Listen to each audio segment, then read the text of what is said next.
afternoon, everyone. My name is Bob Stone. I'm the mayor of Beavercreek. First and foremost, we wish to say our thoughts and prayers are with the victims and the families affected by this horrific act. Tragedy struck our beloved community Monday evening, and in the face of adversity, the strength of our community shines through.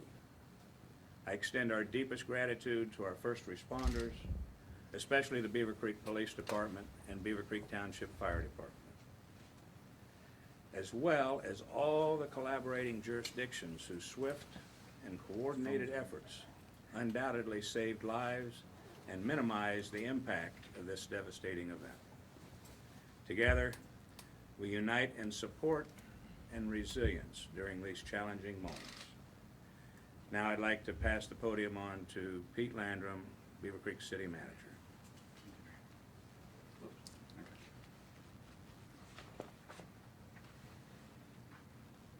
Pete Landrum, City Manager of Beavercreek. I join Mayor Stone in expressing our collective thoughts and prayers for the victims and their families affected by the tragic event that has unfolded. Chief Fiorita, unfortunately, is out of state and unable to be here with us today. However, I want to assure you that both I and the entire command staff have been in constant communication with him. We have complete confidence in Acting Police Chief Captain Chad Lindsay and the department's entire command staff to navigate this challenging situation. In the wake of this incident, our focus extends beyond the immediate response. The well-being of our police officers and first responders is paramount.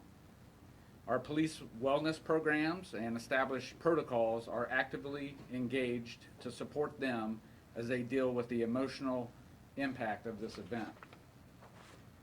It's crucial to note that this is an ongoing investigation and information is still in the process of being gathered.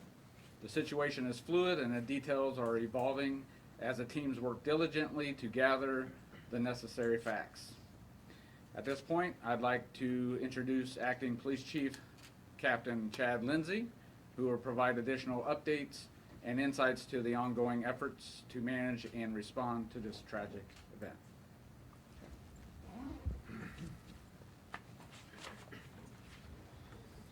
On behalf of the Beavercreek Police Department and Chief of Police Jeff Fiorita, our prayers go out to the victims and their families of this tragic event, as well as all those who have been impacted by the senseless violence that occurred last night. On November 20th, 2023 at 8:36 p.m., Beavercreek Police Department Dispatch Center received the first 911 call of a male who walked into Walmart with a rifle. As the dispatcher was gathering information, the caller stated the man, later identified as 20-year-old Benjamin Charles Jones of Dayton, Ohio, started shooting. Officers were dispatched within 1 minute, and the first two officers arrived on scene at 8:39 p.m. Beavercreek police officers heard gunshots and advanced toward the threat, locating the shooter, who was on the ground with a self-inflicted gunshot wound at 8:42 p.m. The gunman had shot and injured 4 adult victims, 3 females and 1 male. The victims were transported to area hospitals. As of 2 p.m. Tuesday, 3 victims are listed in stable condition. 1 victim is still critical, but also in stable condition. Medics with the Beavercreek Fire Department were staged at 8:39 p.m. and arrived on scene at 8:43 p.m., with transports to local hospitals occurring minutes later. During this time, officers with the Beavercreek Police Department, along with assistance of several local agencies, continued to clear the building and secured the scene at 9:14 p.m. I want to commend our dispatchers, officers, and fire personnel for their quick response to confront the threat and treat the victims within minutes of the first call. Along with assistance from local law enforcement partners, the Ohio Bureau of Criminal Investigation, Bureau of Alcohol, Tobacco, and Firearms and Explosives, and FBI responded to assist with evidence collection and investigation, which is still ongoing. The Beaver Creek Police Department would like to thank all of our law enforcement partners for their assistance and support during this tragedy, as well as the support that we continue to receive from the community. At this point, I want to draw your attention. We're going to show the body camera video from the first responding officer. You'll see that he arrives at Walmart and is entering the building. As he enters the building, he is searching for the shooter, and at 59 seconds, you'll hear one gunshot. The officer then continues to that threat and then locates the shooter down at the scene.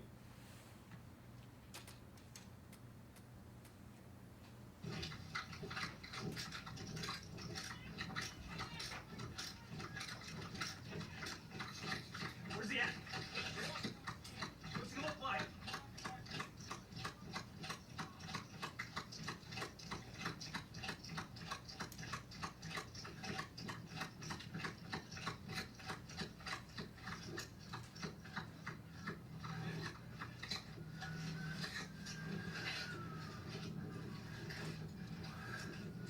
Where's he at?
Got him.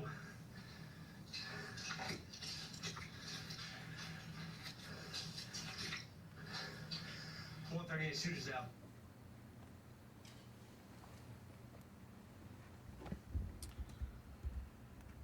I would now like to introduce Zrinka Delber, who is the Assistant Special Agent in charge for the FBI's Cincinnati Field Office. Thank you, sir. Good evening, everybody.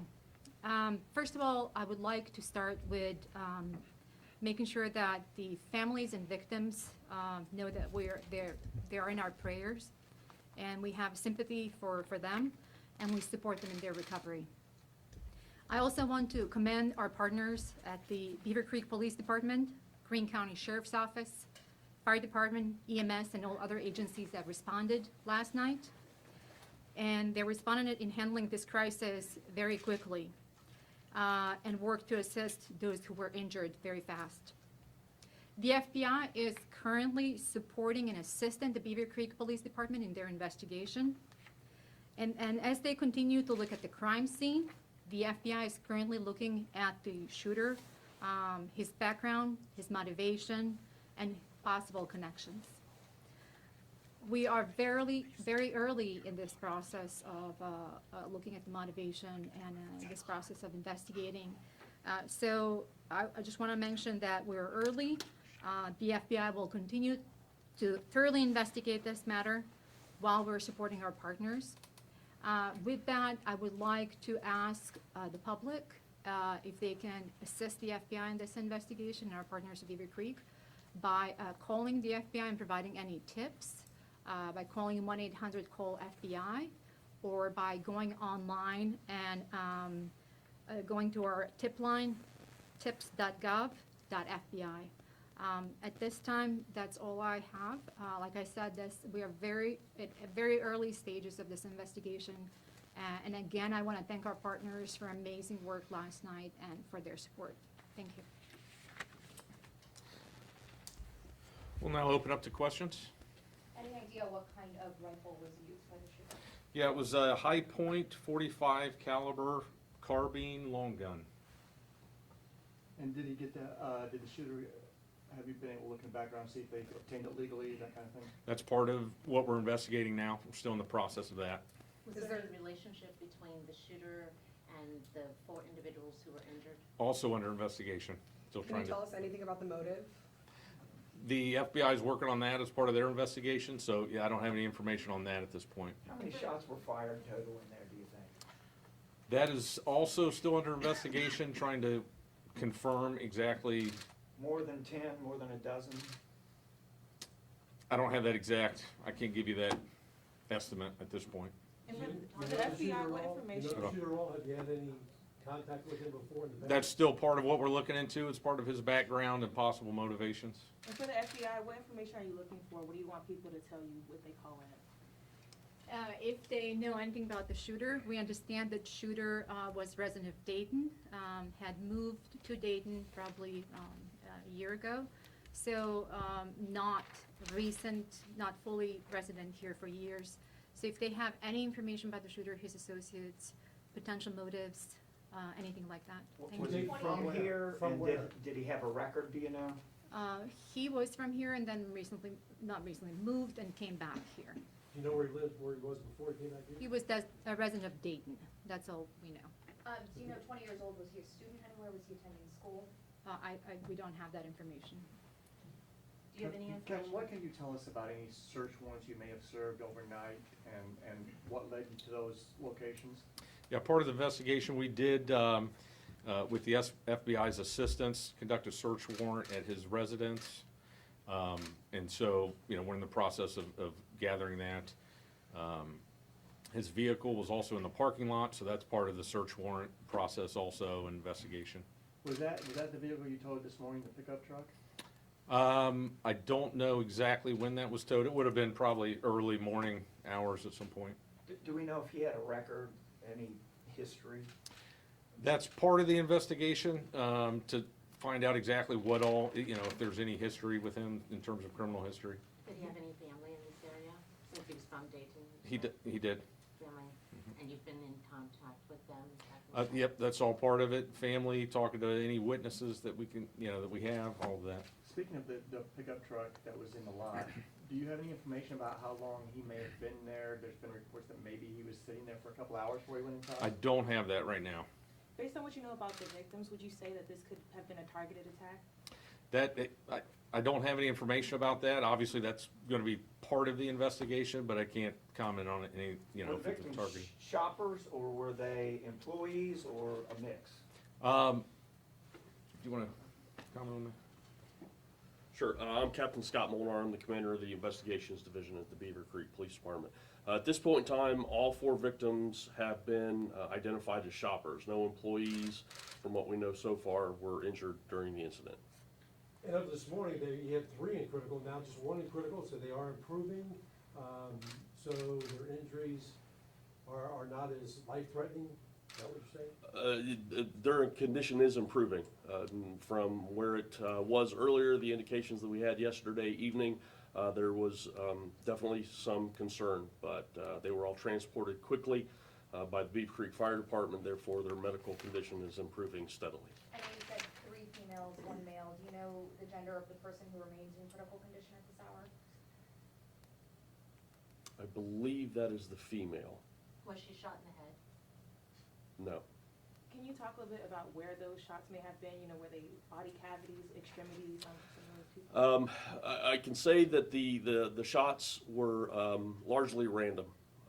So they ranged throughout all different parts of the body, and that is, again, a sensitive part of the investigation that we're not going to release right How now. about approximate ages? That I don't have at this point in For time. adults, Yeah, all adults. Where was Mr. Jones's body found? His body was found just behind the Vision Center in Walmart. And Did the he have victims, other where weapons with him? where in the store were the victims? Throughout the store, Throughout the different store, locations not in one- the store. At one particular place? Correct. The radio call went out as in the cereal aisle, is that not true? Is that not where this happened, or where it started, or? I have to look at the report in more detail. There's so much going on last night, I can't remember exactly where it was. You're still looking for a motive, obviously, and you're still gathering those materials, but, you know, did the shooter post anything online, anything on social media? Were there any warning signs that were out there, a manifesto, anything he might have written? At this point, it's really too early for us to comment on that. I don't want to be guessing here. This just happened less than 24 hours ago. We're still collecting all the evidence, so I can't really fully answer that question. Do you believe this What could do we be a know about the racially weapons motivated or the attack? ammo he might have had? How many guns did he have? Just the one? Did he have more ammo? Some of these guys come in geared up. What was this guy's situation? Yeah, he just had the one gun, and we're working on determining, amount of ammo and what else he may have had. Do you believe that this could have been a racially motivated attack? We're looking for the motivation. That's why we're working on this investigation with Beavercreek, but we don't know if it was racially motivated or not this time. He's a white male? He is a white male. Question for Mayor Stone, obviously this is the same store where John Crawford III was shot in 2014. Does this bring back a lot of memories for Monroe, for this community?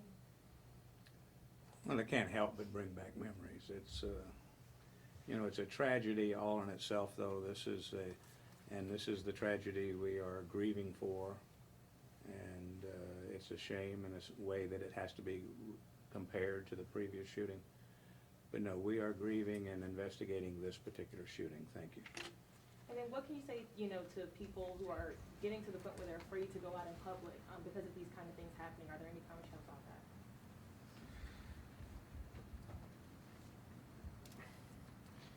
I understand those concerns. Obviously, when you see situations like this happen, and it's always one of those things where you don't think it can happen in your community. So anytime it does, it's shocking, it's tragic, and it's just another example of, the need for people to just be aware of what's going on. The response to this was so fast. We had people calling in, and everybody just came together to handle this situation as quickly as possible. And as part of that, we always feel the support from the community, and we know that they're there to support and assist us. So, like I said, it's just a tragic incident, and it's something that we'll continue to train and prepare, hoping it never happens, but realizing that it's always a possibility. Do you know if Walmart was busier because it's Thanksgiving week? Was that time of night? I don't know if they had any change in their shopping population or anything at that But point. likely, right? It's possible, definitely. Obviously, he had a long gun. Walmart has readers. Did anybody call when did he try to conceal it? I'm sure you checked videotape. Did he conceal the long gun? Well, that's still part of the investigation process. We're going through to review all of that video, review the phone calls, talk to witnesses. The call that we had, the initial caller, like I said in my initial statement, saw him walk in with the gun. And He then, had it out. He wasn't trying correct, to hide it. Okay. correct. Captain, you said you're investigating the motivations. Your shooter is a white male. Are you able to say the ethnic background of your victims? At this point, we're not going to release that. That's still part of, what the FBI is looking into as part of their investigation. Can you How talk far did about he your get into the training? store before he started I'm sorry? shooting? Can you talk about your training? You mentioned ongoing training Mhm. for active shooter. What kind of training has the Beavercreek Police Department done just over the past months, years? Because this has been happening nationally. Right. We have annual, what we basically call active threat training, to where we have instructors that will have a classroom portion of training in terms of tactics, techniques for officers as they respond to an active threat situation. And we run through scenarios where officers are actually entering buildings, clearing buildings, responding to the threat. Along with that, we also have a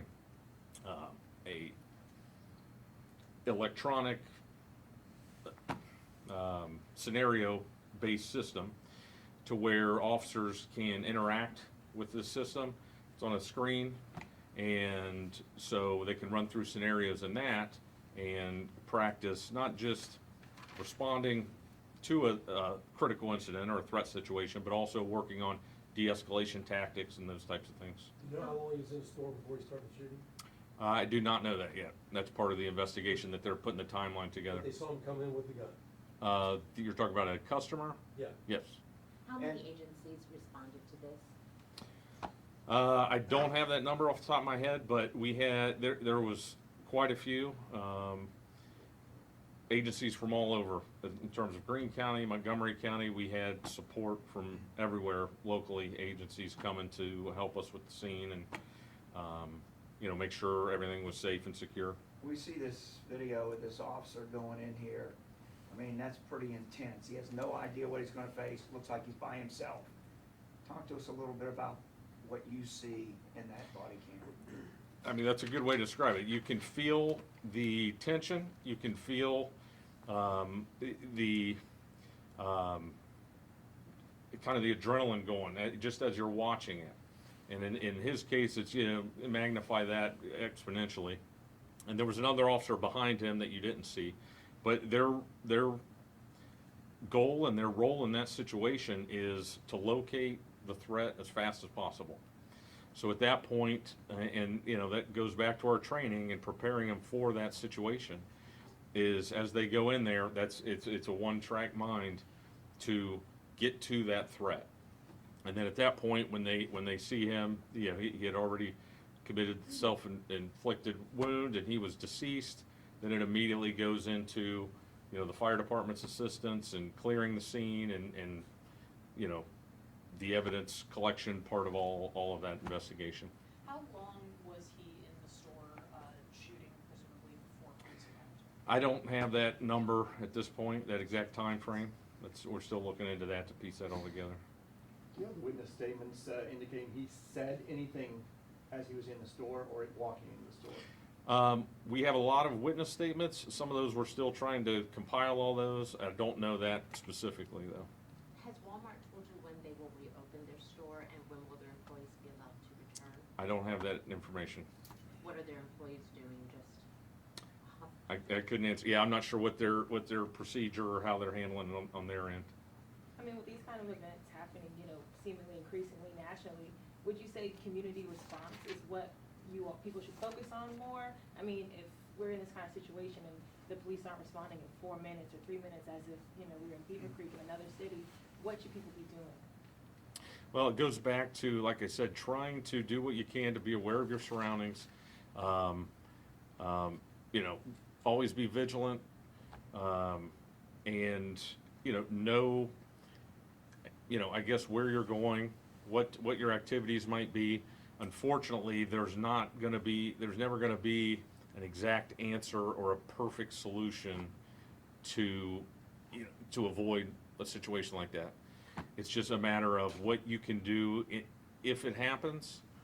How you can kind of think about to prepare yourself if it happens, to get to safety as quick as possible, call 911 as fast as possible, things like that. So you're mentally prepared if you find yourself in a situation like that. Captain, this could be for you or the FBI. As you're looking into the background, shooter's background, any indications of potential concerns about mental health? Like I said, we are collecting all of the information about the shooter and his background right now. Obviously, that's something that we're going to look into it Do really you know, thoroughly. were there any specific organizations he may have belonged to? Do you know where he worked? Any kind of information on him at this point? Right now, we don't have any, we're collecting information, we don't have anything right now that we can share with the public. So the shooter is 20 years old. The Walmart is down the street from Wright State University. Is there any indication, not necessarily that he was a student there, but he had connections to the university? We don't have any indications right now of that. Just a couple more questions, so we're ready to wrap it up. I mean, it was a very quick response time.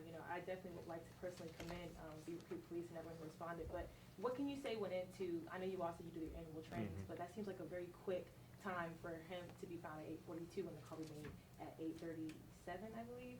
That response time seems very quick. Well, that's something that we are proud of, and that's something that we try to, not just a situation like this, a critical incident, but in general, to respond to the citizens as quick as we can. In situations like this, obviously, it's critical to be able to try to deal with it as fast as possible. So that's something that we've always done. We pride ourselves on that, and officers are patrolling, constantly being prepared for something that may happen regardless of the severity of it, so they can deal with it as quick as possible. Captain, where were the victims, where were they found? Were they able to walk out of the Walmart on their own volition, or did officers actually have to evacuate them? And where were they found in the Walmart? Because you said they were all over. Most of the victims, we don't know exactly where they were struck in the store physically. I do know that one patient self-transported to the hospital. One patient was taken to a hospital by medic, and I believe there was a second one that transported by medic, but I can't be certain at this point. Trying to remember those specific details. Where in Walmart were they found? Were they in the grocery department or? All over, different spots. I know of one victim specifically that was towards the back of the store, in the grocery section, but outside of that, I'm not sure exactly where they were all And located. were they all taken to Soin, or were some taken to the Valley in downtown Dayton? Chief, can you help with that? 2 to Soin, 1 to Miami Valley, Beavercreek, later flown to Valley downtown. Correct me if I'm wrong, was the suspect found in the vision center of the Walmart? That's what it looks like in the body camera. That is correct, Okay. yes. That's towards the front of the store? Yes. Mr. Mayor, question for you. What should be done about the Walmart? It seems to be a troubled spot. I mean, I know it's not its fault, but it seems to be a spot where things seem to happen quite a bit. Is the city planning anything to try and rectify that, or is there a way to do anything? Well, all I'll state today is that I'm sure the city will be talking with Walmart and seeing what can be improved, if anything. But I do want to go on and say that for today, we'd like to close the session, and all subsequent information will get out just as soon as it's available, and there'll be future press releases. So thank you very much for joining us. Thank you.